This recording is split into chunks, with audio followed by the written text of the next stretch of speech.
You are 20, on a steel deck at 4 in the morning, beating ice off a rail with a mallet. Your share of that first trip is $11,000. 9 seasons later, that same deck pays $200,000 a year. Nobody on that deck is paid for time. There is no hourly rate and no salary, only a percentage of what is left after the boat is paid, and the ice you are knocking off the rail is the thing that decides whether anyone is paid at all.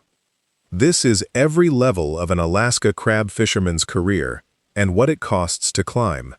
If you want to see how these jobs really pay, subscribe so you do not miss the next one. We start at Level 1, the Greenhorn deckhand. The Greenhorn deckhand earns a partial share, which on a decent season comes to about $30,000. Most are 18 to 25. You are on the bait table. You chop frozen herring into jars, you stack pots, you coil line. A steel pot weighs 700 to 800 pounds empty and comes over the rail swinging. On your 4th day, you step inside a coil of line while a pot goes over the side. The slack runs out, the loop closes on your boot, and the deck boss cuts it off your ankle. Getting in requires a way to reach Dutch Harbor, money to feed yourself on the docks, and a captain willing to put a stranger on his deck. No federal credential exists for a deckhand. A very large share of greenhorns never come back. It is rarely the cold. It is finding out that 36 hours is not a figure of speech. Here is what nobody tells you. Every skipper says the same thing about who gets asked back. It is not the strongest hand. It is the one still chopping bait at hour 30. The full share deckhand earns a full crew share, which, on an average season, lands around $75,000. Most are 21 to 35. You now do every job on deck. You throw the hook, you run the hydraulic block, you sort by size and shell condition at speed, and you know which pots go where in the stack. You build a stack the fast way one night, heaviest pots on top because they came aboard last. The boat rolls slow and stays rolled. The mate turns you out at 2 to rebuild the whole stack. Getting here requires seasons on deck, a settlement sheet that shows a full fraction, and a captain who keeps your name on his list. A meaningful share of full share hands leave within 5 years, because the season is when everything else in a life also happens. Here is what nobody tells you. Nobody here talks about money in dollars. They talk in shares and in points of a share, and the hand who cannot calculate his own is the one who feels cheated in April. That calculation is the most important thing in this trade, so it is worth stopping to do it properly. The boat sells its catch, and that produces a gross figure. The crew is not paid from that figure. Boat expenses come off the top first: fuel, bait, groceries, ice, and often the offload. What is left is the adjusted amount, and that is the pool the crew is paid from. A full crew share is a percentage of that pool. A greenhorn is often on half a share or less on a first trip. The captain is on a multiple of it. The exact fractions are private to each boat, and nobody at the dock explains any of it. 3 things follow. You are a part owner of the trip's outcome, not an employee of it. A slow trip pays a hand almost nothing, while costing him the same 6 weeks, and every gallon burned looking in the wrong place comes out of the crew's pocket. The engineer earns a full share plus an addition, which comes to roughly $95,000. Most are 25 to 45. You are still on deck for the hauls. You are also the reason the boat is floating. Main engine, hydraulics, refrigeration on the live tank, pumps, and welding 600 miles from a shipyard. You skip the 2 in the morning walk-through once because the tank looked fine at midnight. A circulating pump has stalled and the water has gone still. By dawn, a tank of live crab is dead weight. Getting here requires a mechanical background or seasons learning it aboard, and a Coast Guard engineer endorsement for uninspected fishing industry vessels.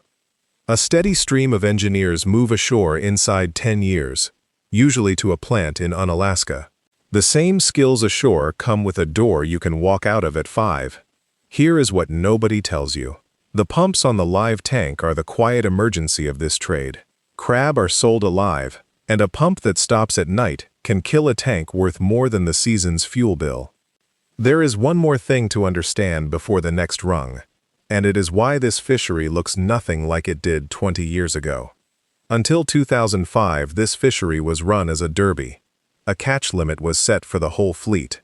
The season opened, and every boat raced until the limit was reached. A king crab season could be over in days. That structure made this the job it was famous for being. If the season is 3 days long, you go out in weather you would never otherwise go out in. You overload the deck because there is no second trip, and you do not stop. In 2005, the North Pacific Fishery Management Council brought in the Crab Rationalization Program, and the catch was divided into individual quota held by vessels, fished across months instead of days. The effect went two ways. In Bristol Bay red king crab, the fleet fell from well over 200 boats a year to fewer than 80, and most of those crews lost their jobs.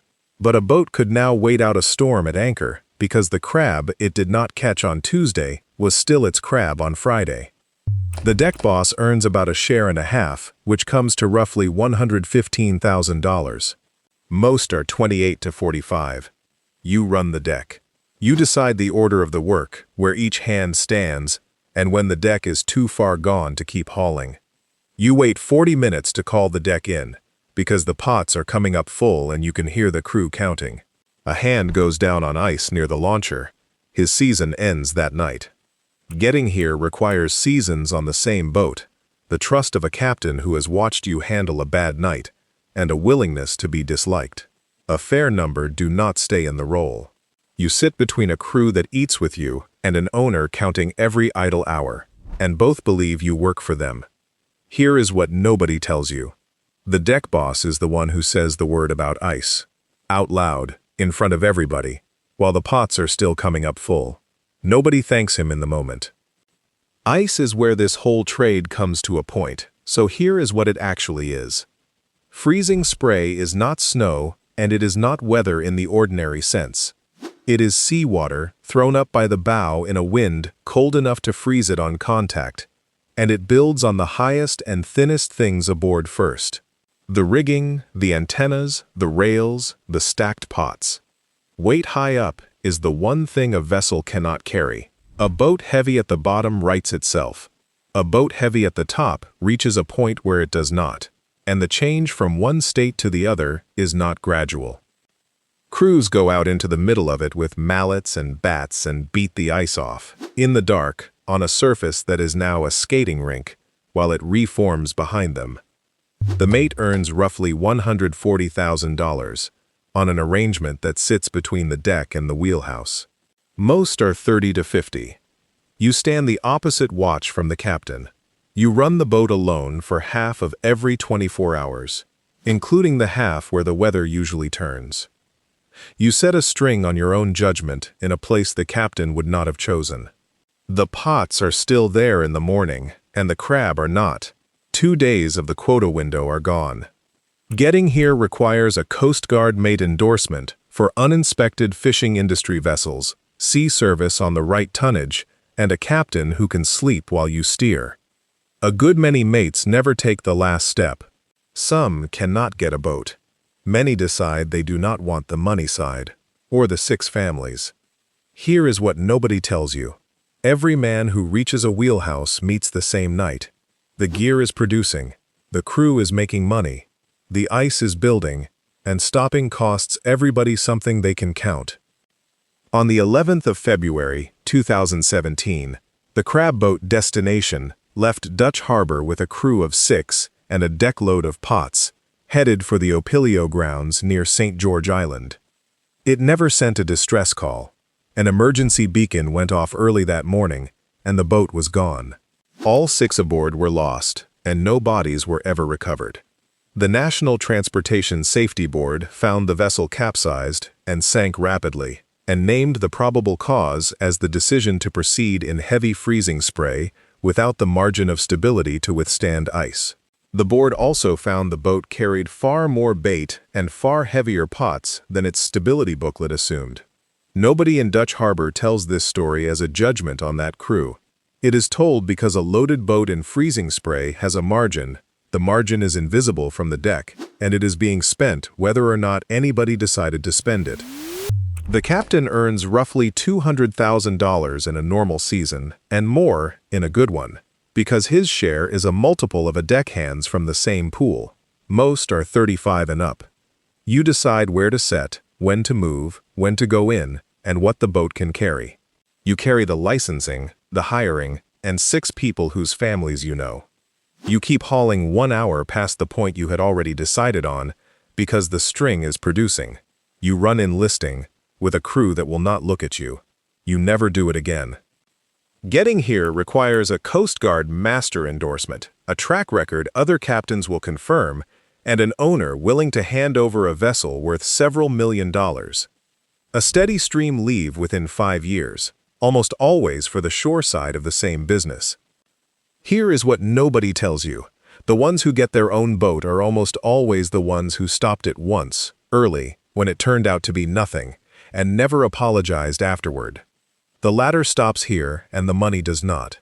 2 seats out pay more than most of the 6. The first is the quota holder. Since 2005, the right to catch a share of this crab is an asset that can be owned, leased, and inherited, and a person holding quota can be paid in a year they never leave the house. The second seat belongs to a boat owner who no longer fishes. A vessel with quota attached is a business, and its owner takes from the same pool the crew is paid from, at a percentage set before anybody unties a line. Neither stands on a deck at 4 in the morning. Greenhorn, a partial share, chopping bait at hour 30. Full share hand, learning how his fraction is calculated. Engineer, a share and an addition, awake while the pumps run. Deck boss, a share and a half, saying the word about ice. Mate, the opposite watch. Captain, the multiple, deciding when to turn the boat. Commercial fishing carries one of the highest fatal injury rates of any occupation in the United States, and the Bering Sea crab fleet was once the worst of it. 9 seasons here does not buy you the strength to work a deck. It buys you the standing to turn a boat around while the pots are still coming up full, and have nobody on board ask you twice. Next, every level of an aircraft mechanic,